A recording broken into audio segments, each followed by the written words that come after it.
Do you remember the end of the year 2020? Do you remember that feeling that if we could just get past that year, that things would change, that COVID would be behind us, that life would return to what we consider normal? And yet here we are, ready to turn the calendar again to 2022. And we find that things in some ways are very much the same.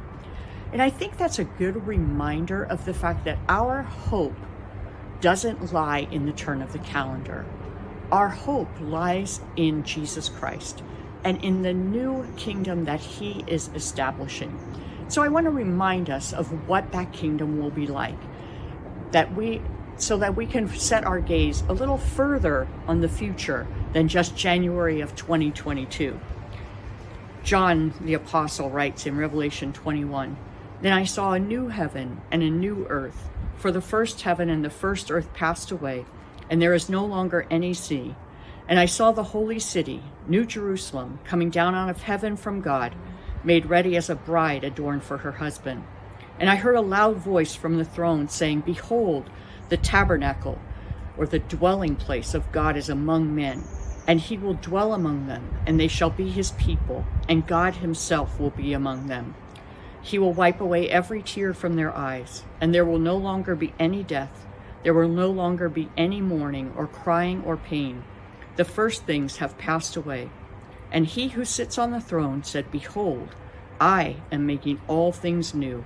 And he said, 'Write, for these words are faithful and true.'" Our hope doesn't lie in a new date on the calendar.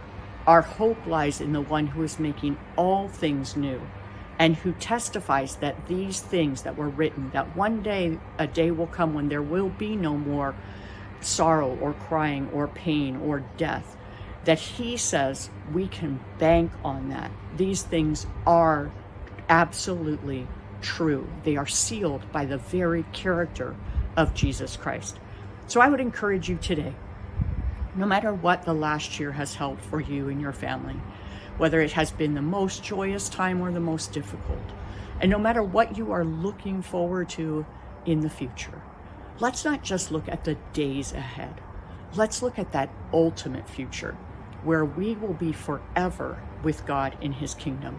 But let's remember that in the here and now, God promises that he is with us, that he walks with us through every situation in our life, that we never feel like we are alone, even though sometimes we feel that way, that we can count on the fact that God is with us. We can cling to that truth. We can cling to the fact that he is good.